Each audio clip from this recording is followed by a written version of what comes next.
Graça e paz, igreja. Amém? Feliz com Jesus, amém? Somos morada dele. Aleluia. Na hora que o pastor iniciou o culto lendo Efésios 2, eu falei, o Espírito Santo já dedurou para ele o que eu ia ler. Falei, agora ele vai falar o que eu vou falar e eu só vou falar amém no final. E Deus é maravilhoso, Deus vai juntando, assim como o pastor falou, somos uma poesia na mão dele. E Deus vai juntando as palavras e vai colocando tudo em ordem. O pastor me lançou o desafio de trazer a palavra ontem à noite. E eu não sei dizer não, e eu falei, vamos para cima. E aí, quando é meio em cima assim, a gente fica, querendo que Deus confirme a palavra de alguma forma. E aí começou o culto lendo Efésios 2. E eu falei, é Deus purinho no negócio. Amém? Então abra sua Bíblia comigo em Efésios 2. Vamos falar um pouquinho hoje sobre construção. Amém? Não vai ser preciso carregar balde de concreto, pode ficar tranquilo, Sérgio.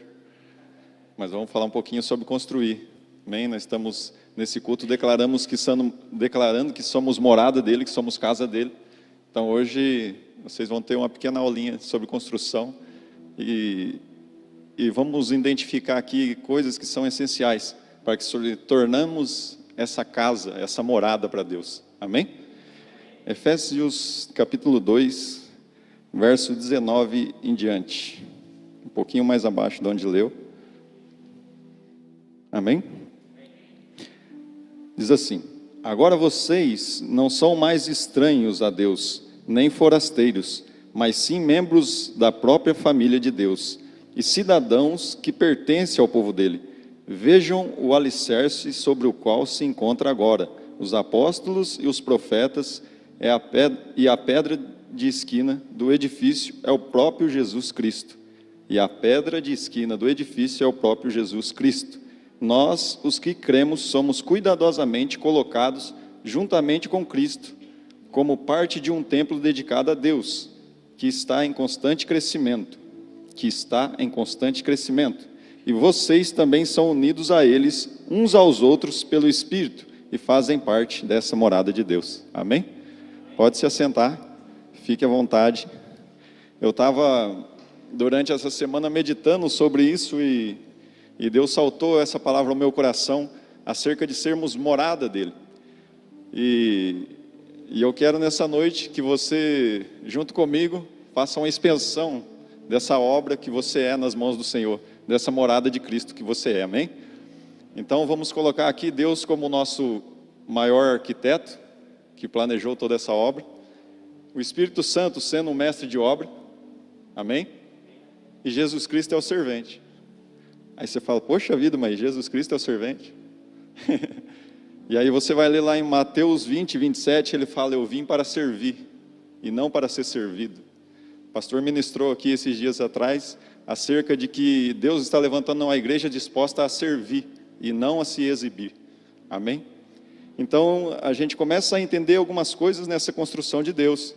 E quando você vai para a luz da palavra, assim como nós lemos, o verso de número 20, ele diz que juntos nós somos uma casa edificada, o alicerce que os apóstolos e profetas ajudaram a construir. E Jesus Cristo é a própria pedra angular. Amém? Vocês estão me ouvindo bem? Amém? A voz é um pouco grave. Papai caprichou no grave.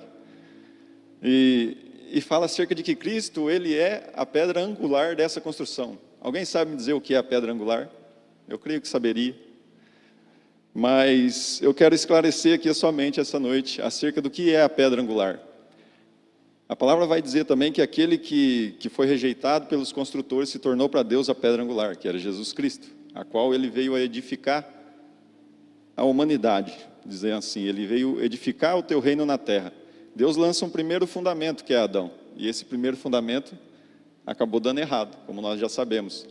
Então ele precisava de algo realmente firme, realmente sólido, realmente onde você poderia construir sem que voltasse a desabar, sem que voltasse a cair. E no erro, como aconteceu com Adão. Então ele lança o segundo fundamento, e esse fundamento é Jesus Cristo. Agora nós podemos caminhar em cima desse fundamento. Amém? Estamos entendendo? Vamos lá, não se perca nessa construção, amém? Senão eu volto te buscar. Você dá um grito aí, eu volto te buscar. Fala, eu não entendi aqui, né? Vamos entender junto. Amém? O Julião está morrendo de medo de eu pedir um balde de massa ali, pastor. Fica tranquilo. Amém? E aí, você olha e entende que Jesus é o nosso fundamento. Ele veio para servir e não para ser servido. Para servir como? Para servir de alicerce, para que nós, como casa, como igreja, como reino de Deus, possamos crescer na face da terra. Amém? Com um fundamento agora correto, que é Jesus. Nele não há margem de erro. E pensa em um negócio que tira o sono do pedreiro, do construtor, é o tal do alicerce. O pastor esteve lá em casa esses dias e eu estava mostrando para ele que a mesma planta que tem para fachada, que tem para a construção da casa, também tem uma planta especificamente para a parte de fundação. E é a planta mais chata de ser estudada. É muito detalhe e que não pode ficar para trás. Entenda uma coisa, fundamento não se negocia. Quer ver tristeza quando você chega em um lugar e fala assim, irmão, dá para erguer mais um quarto aqui em cima? Eu não sei como foi feito o fundamento, eu não sei como foi construído aquilo. Agora, gostoso é quando a gente começa lá do zero, a gente faz o fundamento e aí é só alegria. E eu estava mostrando para o pastor essa planta e ela é cheia de detalhes e todas as especificações ali. E quando fala acerca de fundamento, fala acerca de profundidade. Você tem que ir lá analisar o solo, né, todo o sistema ali para saber quantas brocas vão, qual a profundidade de cada broca. E eu entendo que nessa casa que somos nós, uma das suas principais partes é o fundamento. Não podemos abrir mão do fundamento, não podemos negociar o fundamento. Nós vemos grandes coisas começando a acontecer e acaba caindo por quê? Por falta de fundamento. O fundamento não é Cristo.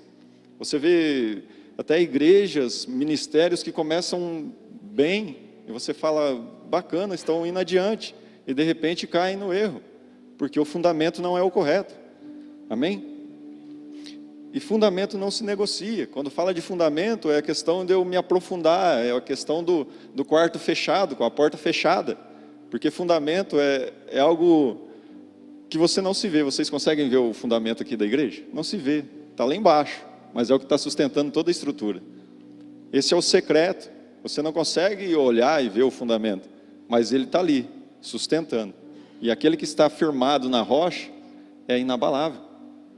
Cristo é a nossa rocha, Cristo é a nossa pedra angular.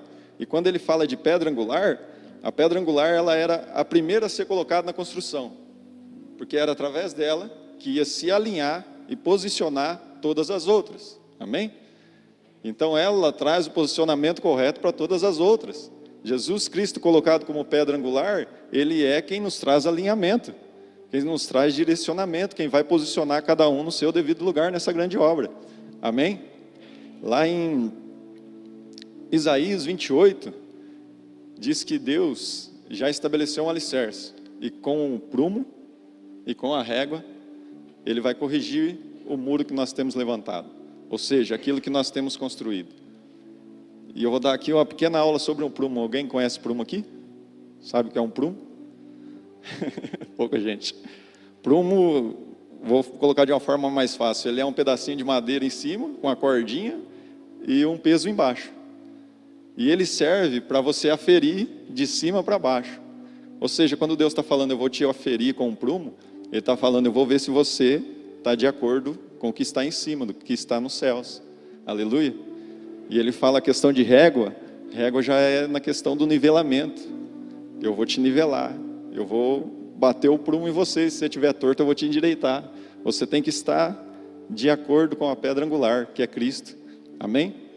E é interessante porque você olha para essa ferramenta que é o prumo, e ela realmente alinha de cima para baixo.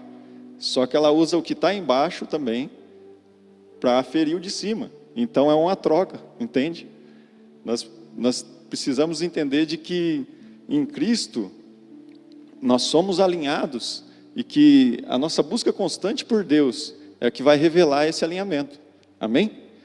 Então o fundamento, repita comigo, fundamento não se negocia.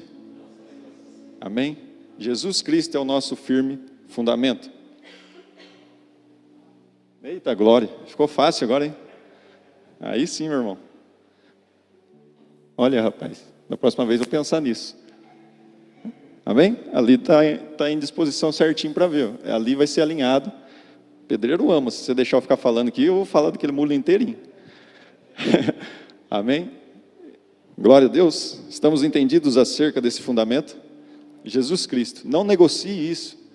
Às vezes as pessoas vão olhar e vão falar, você não tem vivido Cristo, eu não tenho visto Cristo na tua vida. E as pessoas julgam. Quando Paulo tem um encontro com Jesus, e depois agora ele quer pregar e falar sobre Jesus, as pessoas falam, mas não é esse aí que perseguia e que matava? Mas agora ele tinha tido um encontro com Deus, e ele mudou. Mas as pessoas não tinham visto esse encontro. E quem sabe você se encontra com Cristo todos os dias. E tenha fé, perseverança. Uma hora vai começar a dar fruto. Uma hora esse alicerce que está sendo fundado vai começar a algo ser construído em cima desse alicerce sólido. Amém? E dando um passo adiante nessa nossa construção, no verso de número 22, ele diz, de Efésios, no qual nós lemos, diz, por meio deles, vocês estão sendo também edificados como parte dessa habitação. Então, depois do alicerce, vem as paredes. Amém? E parede fala acerca também de revestimento. Essa parede é de alvenaria revestida de cimento. Amém? E assim a gente consegue começar a entender a obra maravilhosa de Deus na nossa vida. E o que nos reveste, o que é as paredes dessa nossa casa, é o Espírito Santo. A palavra do Senhor diz vou encontrar aqui para a gente não ficar perdido. Em Lucas 24, 49, ele diz, ficai em Jerusalém até que do alto sejais revestidos.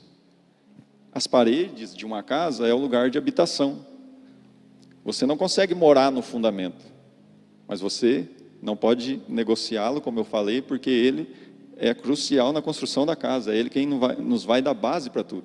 E nós não moramos ainda no fundamento que é Jesus, porque Jesus não cabe, dentro desse nosso corpo, que ainda é corruptível, mas no dia da glória ele será transformado em incorruptibilidade, ou glória.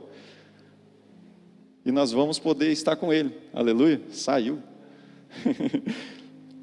Então, essa parede que nos envolve, esse lugar de habitação, que é onde nós moramos, e é onde o Espírito Santo quer morar em nós, amém?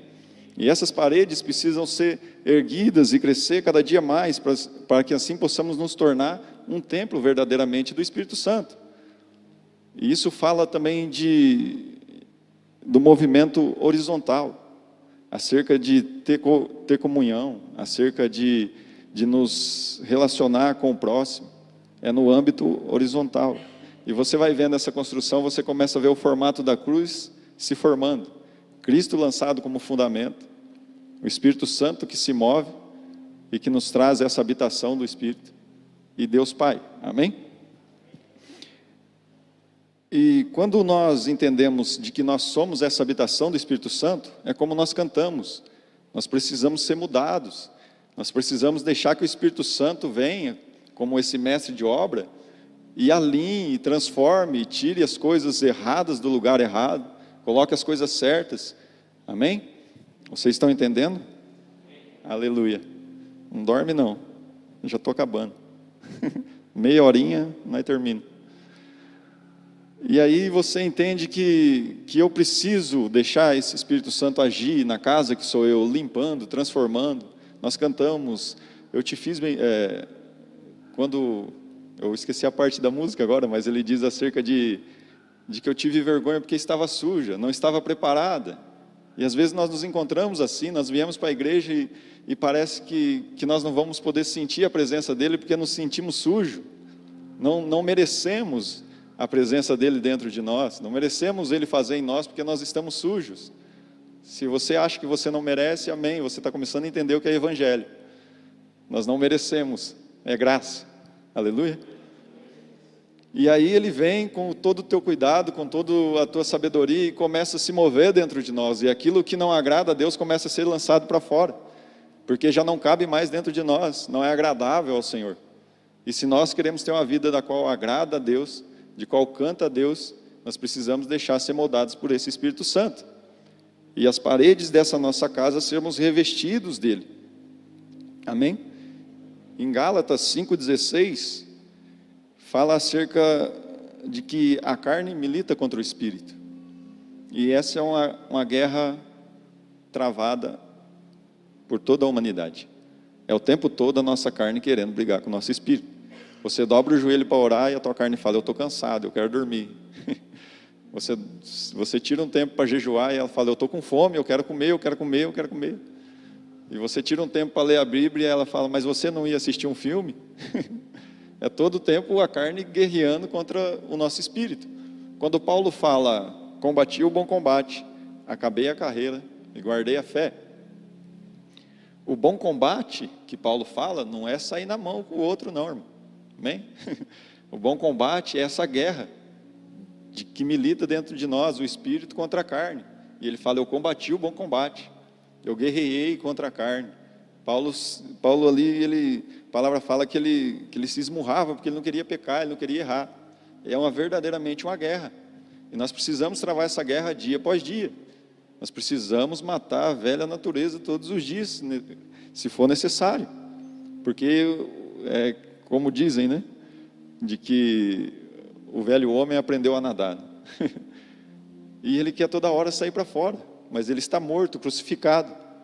E Cristo agora é quem vive, amém? E quando nós entendemos essa guerra, e de que nós precisamos, a palavra vai dizer acerca de para que lado você está pendido, para o lado da carne ou para o lado do Espírito? Precisamos estar do lado do Espírito. Aquele que nos alimenta vai ser mais forte, amém? Então quando eu alimento o Espírito, eu estou mais forte no Espírito, e quando as tentações vêm, quando as distrações vêm, o Espírito não me deixa me perder, e nem perder para a carne, amém?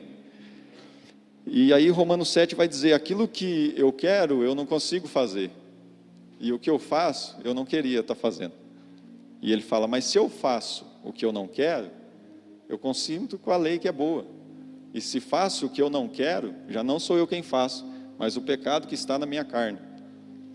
E aí eu entendo que Paulo, ele lutava diariamente contra essa carne que tentava a todo momento afastar de Deus e pender para o lado da carnalidade, para o lado da concupiscência humana, que é o desejo desenfreado por coisas terrenas.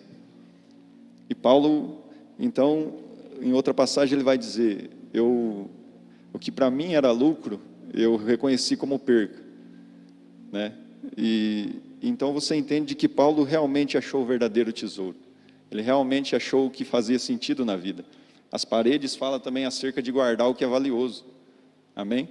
Você guarda o que é valioso dentro de você, que é o Espírito Santo. Você é morada do Espírito Santo. Você precisa entender de que você carrega esse Espírito por onde quer que você vá. Não é porque você entrou em tal lugar que ele não vai te acompanhar. Ele está contigo em todo o tempo. Aleluias. Se você está entendendo, diga um amém aí. Aleluia, vou ficar contente. E continuando essa nossa construção, eu não quero me demorar aqui. Por último, temos a cobertura. Então, falamos de fundamento, falamos das paredes, e agora a cobertura. E a nossa cobertura não é outra, senão o nosso Deus Pai. Amém? Eu quero ler rapidinho com você, Salmo, de número 91.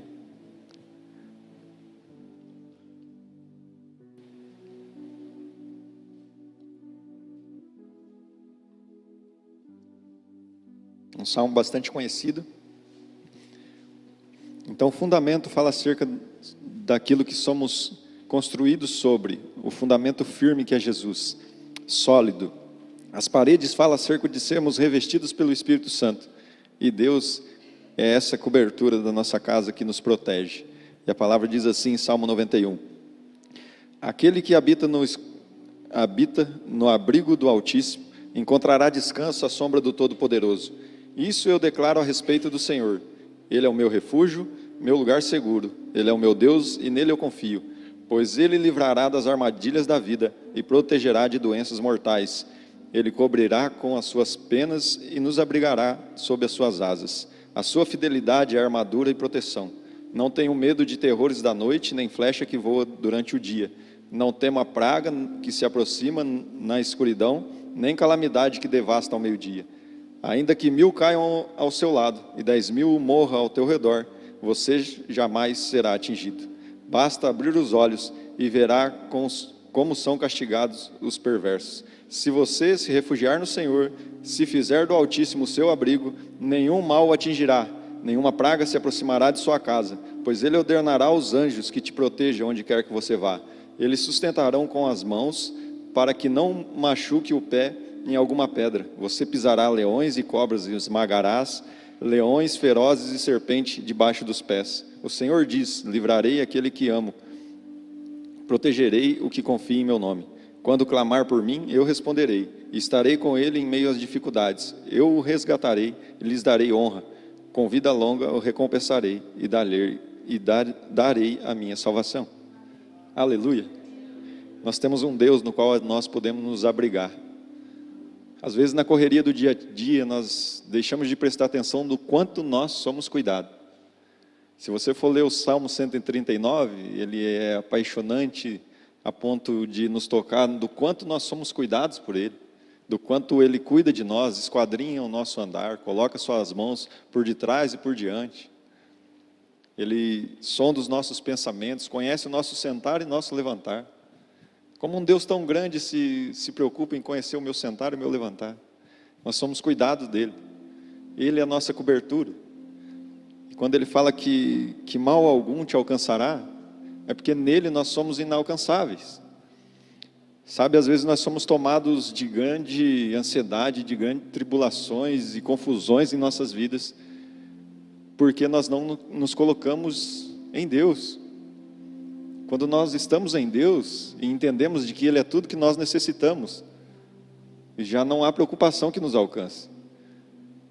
Eu nunca vi, se vocês souberem, eu deixo aqui em aberto para que nós possamos compartilhar e crescer. Mas eu nunca vi alguém falar: eu estou sofrendo de ansiedade por causa do céu. Você já viu?